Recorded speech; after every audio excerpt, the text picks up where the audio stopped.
কি গো, কতদিন হয়ে গেল তোমাদের রাজসভা বন্ধ? হ্যাঁ, আচ্ছা, মহারাজ যদি বেতন দিতে না পারেন তাহলে রাজসভা খোলা রেখে কি লাভ বলো তো?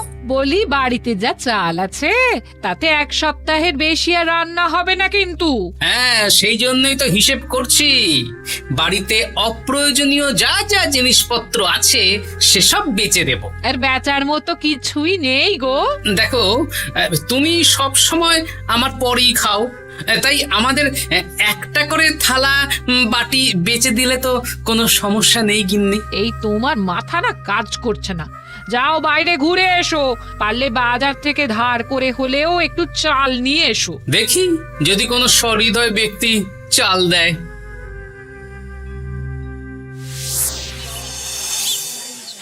না গোপাল দাদা, বাজারের অবস্থা খুব খারাপ, আর আমি ধারে বিক্রি করছি না। আহা, আরে আমি কোনোদিন তোমার একানাও বাকি রেখেছি বলো?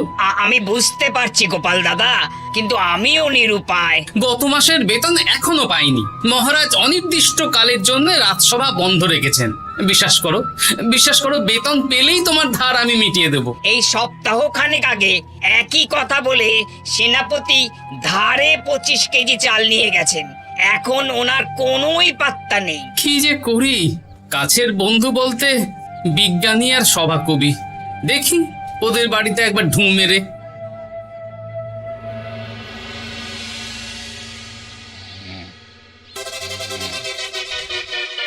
কৃষ্ণনগর কৃষ্ণনগর কৃষ্ণনগর শূন্য। হ্যাঁ, এবারে একটা মোহরও নেই।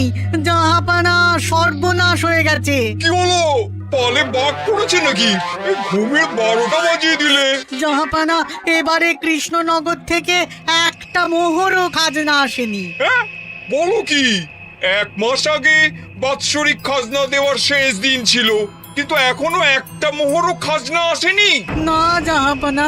পড়েছে বেগমের জন্য হীরের হার, হীরের কানের দুল, হীরের নাকছাবি বানাতে দিয়েছি। উজির, যা হোক করে কৃষ্ণনগর থেকে আমার খাজনা চাই চাই। তাহলে তো কৃষ্ণচন্দ্রকেই তলব করতে হবে। যা করার করো। বাবা, এই সময় তোমার শখ হয়েছে ময়না পোষা? আরে না না, আমি পুষিনি। একটা পশ্চিমের গ্রামে কদিন আগে ঘুরতে গিয়েছিলাম। আচ্ছা, ওখান থেকে নিয়ে এসেছো? না, তাও আনিনি, ছোলা খেতে দিয়েছিলাম।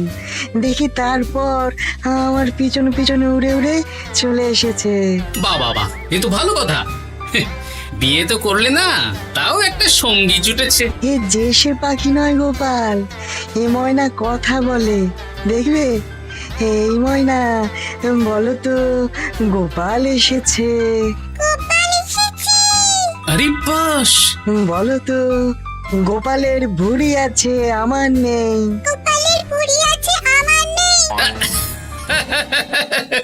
বেশ বেশ বেশ। এ ভোরবেলা আমার কাছে আসে, সারাদিন আমার কাছে থাকে, আবার সন্ধে হলেই নিজের বাসায় নিজে নিজেই ফিরে যায়।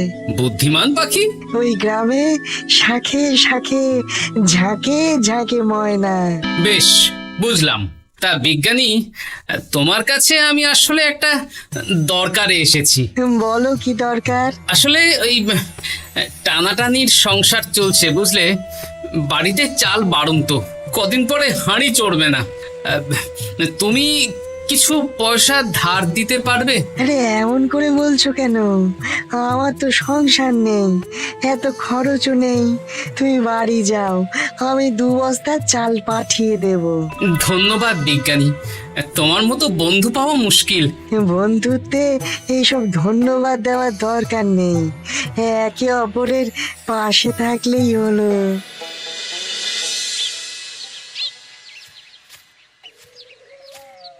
এ কি গো, খালি হাতে ঢুকছো যে?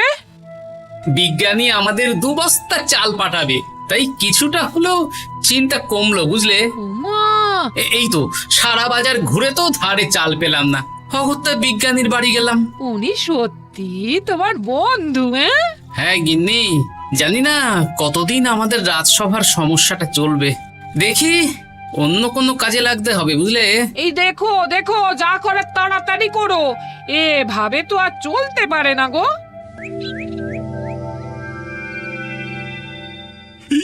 কি নবাব বাহাদুর আমাকে ডাকছেন? হ্যাঁ, জাহাপনা আপনার উপরে রেগে আছেন।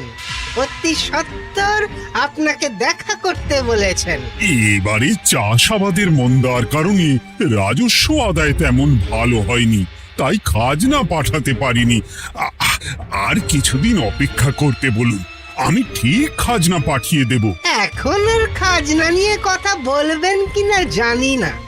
আপনাকে নবাব এই আদেশ পাঠিয়েছেন, আপনি 2 দিনের মধ্যে নবাব বাহাদুরের সাথে দেখা করবেন।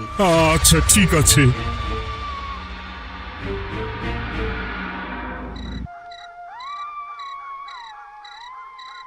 মহারাজ, এই বিপদের সময়ে আপনাকে একমাত্র একজনই সাহায্য করতে পারে, আর সে হলো গোপাল।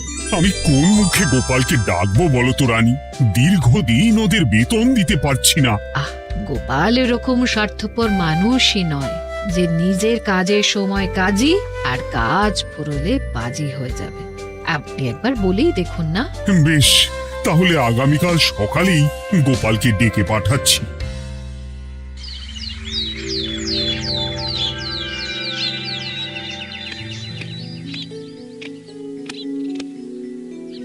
আসতে পারি মহারাজ? হ্যাঁ গোপাল, এসো এসো। মহারাজ আমাকে হঠাৎ ডেকে পাঠালেন যে? শোনো, নবাব বাহাদুর বলেছেন ওখানে যেতে হবে, কারণ এবারে কৃষ্ণনগর থেকে কোনো খাজনা পৌঁছয়নি। মহারাজ, আপনি গেলেও বিপদ, না গেলেও বিপদ। হ্যাঁ, সেটাই তো আমাকে সবচেয়ে বেশি ভাবাচ্ছে, কিন্তু না গেলেই যে নয়। তাহলে এক কাজ করি মহারাজ, আমিও বরং আপনার সাথে যাই। যা বিপদ আসবে একসাথে লড়বো। ও গোপাল, তুমি যেন আমার বুক থেকে পাথর নামিয়ে দিলে। তোমাকে যে কি বলে ধন্যবাদ জানাবো। তাহলে কখন বেরোবেন বলুন? আজকে সন্ধ্যের দিকে বেরিয়ে পড়বো। তাহলে কাল সকাল, তাহলে জানি না, তাহলে ওই 3-4টে জামা কাপড় ধুতি নিয়ে নেব, কি বলেন? হ্যাঁ হ্যাঁ, তাই নিও। তাহলে সন্ধ্যেবেলা রাজবাড়িতে এসো, একসাথেই বেরিয়ে পড়বো। আচ্ছা মহারাজ। বলি, তোমার কি মুর্শিদাবাদে না গেলেই নয় গো? আমাকে তো যেতেই হবে গিন্নি। জানি নবাব বাহাদুর কিভাবে ছক করে কল করে, তুমি সাবধানে থেকো গো। দেখো, আমি যখন যাচ্ছি তখন নবাব বাহাদুরকে এবার সাবধানে থাকতে হবে। হ্যাঁ, ঠিক আছে ঠিক আছে, মাথা ঠান্ডা রাখবে, বেশি ওস্তাদি করতে যাবে না। এমনিতেই আমাদের অবস্থা এখন ভালো নয়। আরে তুমি অতিরিক্ত চিন্তা করো না তো গিন্নি। জাহাপনা, গয়নাগুলো কবে আসবে? এখনো 2-3 দিন সময় লাগবে বেগম। এত সময় লাগছে কেন জাহাপনা? দেশের কোণে কোণে খুঁজে সেরা সেরা হিরে দিয়ে বানানো হচ্ছে, যে সময় তো লাগবেই বেগম। তাহলে তো অনেক খরচ হচ্ছে। তাও হচ্ছে বটে, কিন্তু তোমার জন্য আমি সব করতে পারি। আমাদের মুর্শিদাবাদের হীরালালের হাতের কাজ দেশের সেরা। আপনি সত্যি আমাকে ভালোবাসেন, আমার জন্য এত খরচ করে গয়না বানিয়ে দিচ্ছেন। তুমি খরচ নিয়ে এত চিন্তা করো না। কৃষ্ণনগর থেকে এই বছর ভালো খাজনা প্রাপ্য ছিল, কিন্তু এখনো একটা কানাকড়িও আসেনি। তাহলে আপনার গয়না বানাতে যা খরচ হবে সব আপনার সিন্দুক থেকে দিয়ে দেবেন? না না না, কৃষ্ণনগর থেকেই আদায় করব, ওকে তলব করেছি। আচ্ছা, সহিস, গাড়ি ছাড়ো। যথাজ্ঞা মহারাজ। এই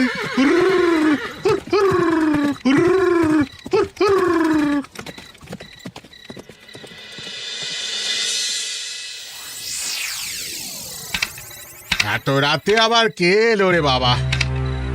খুলছে খুলছে।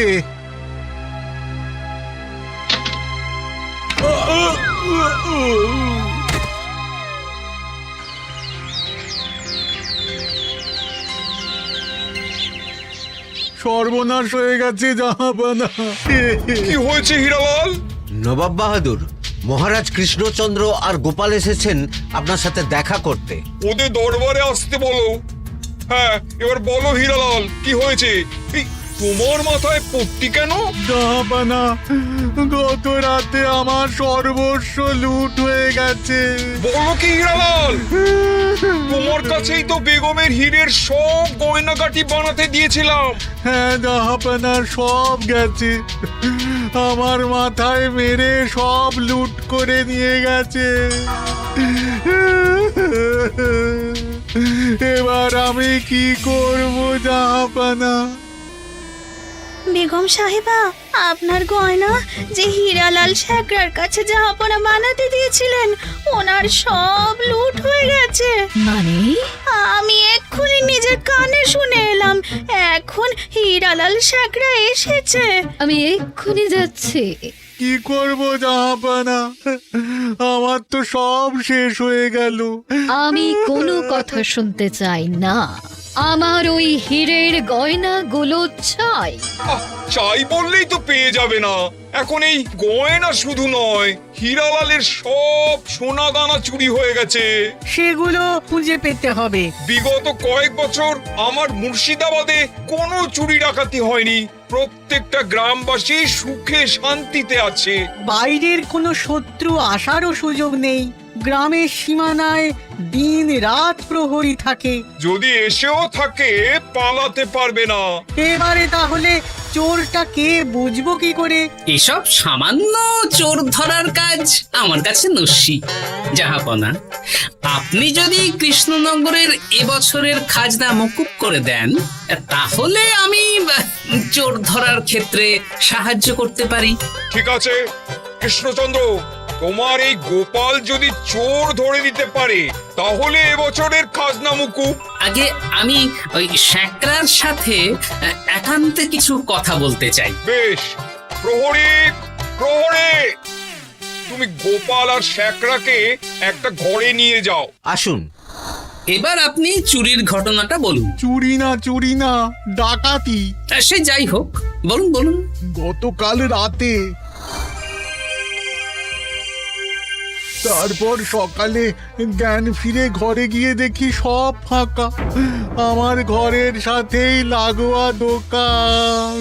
আচ্ছা, দেখুন, আমি আপনার কথা শুনে আর একটু আগের যা আলোচনা শুনলাম, তার থেকে মনে হচ্ছে এই চোর স্থানীয় চোর। কি করে বুঝলেন? কারণ বাইরের চোর হলে তো এত নিখুঁত কাজ করা সম্ভব নয়। চোর নিশ্চয়ই আপনাকে ব্যক্তিগতভাবে চেনে। হ্যাঁ, এবার মশাই আপনি বলুন তো, আপনার কোনো শত্রু আছে? না, শত্রু নেই তেমন। আমার সাথে কারো সম্পর্ক খারাপ নেই। আর আমাদের পাড়ায় সবাই ব্যবসায়ী, সবাই সম্ভ্রান্ত লোকজন। বেশ, তাহলে সব ব্যবসায়ীদেরকেই ডাকতে হবে। আমি নবাব বাহাদুরকে বলে দিচ্ছি, আপনি এখন আসুন।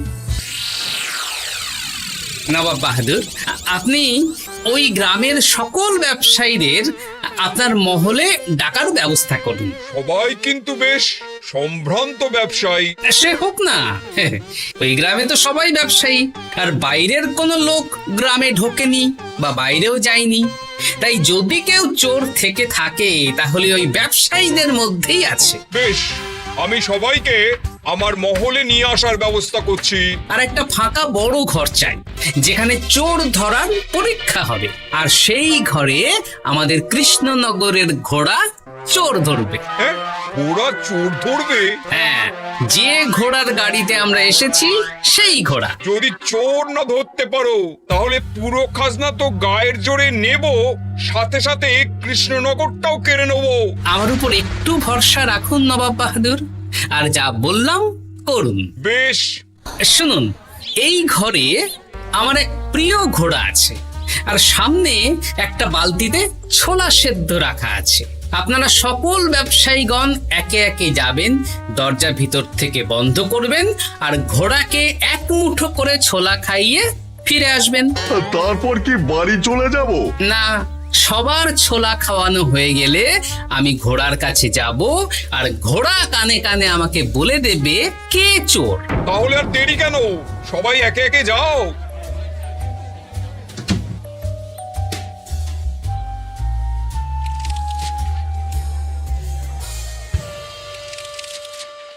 কি করি যদি ঘোড়া সত্যি সত্যি বুঝে যায়?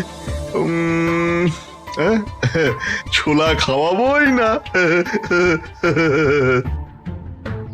ব্যাস, ছোলা খাওয়ানো হয়ে গেল। এবার এবার গোপাল বলো তো কে চোর? দাঁড়ান, ঘোড়ার মুখের কথা শুনে আসি। আমি বলে দিচ্ছি জাহাপানা, গোপাল এসব মশকরা করছে, সব মশকরা।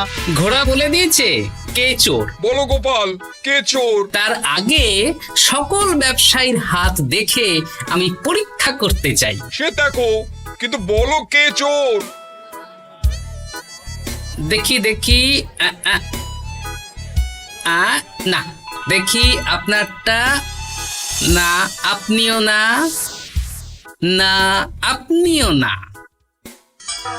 একি মশাই, চুরিটা তো আপনিই করেছেন, আপনিই চোর। কি উল্টো পাল্টা কথা বলছেন?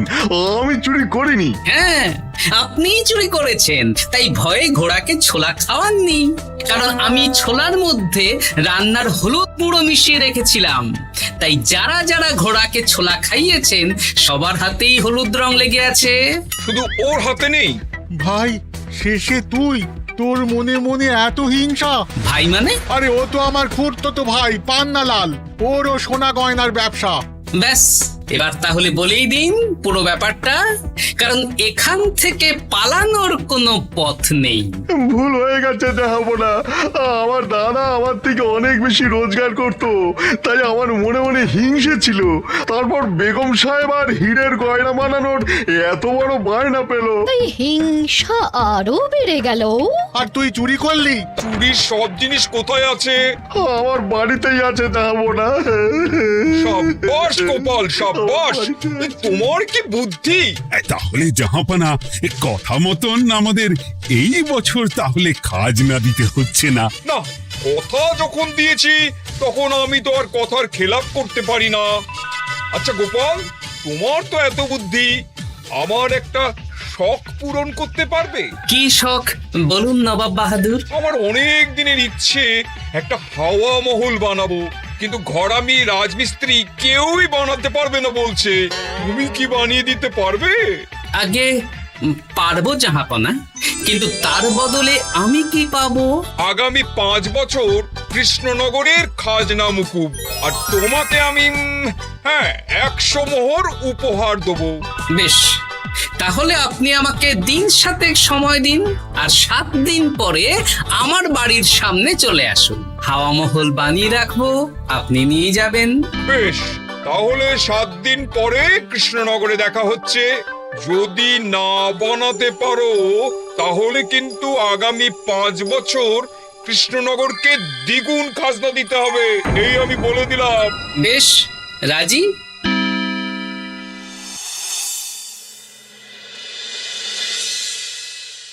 বেশ, তো বড় মুখ করে বলে দিলে হাওয়া মহল বানাবে। রাজি রাজি। এবার যদি না বানাতে পারো, সব তো উল্টে যাবে। আপনি চিন্তা করবেন না মহারাজ, নবাব বাহাদুর আমাকে প্যাঁচে ফেলতে চেয়েছেন, তাই আমিও ওনাকে ঘোর প্যাঁচ দেব।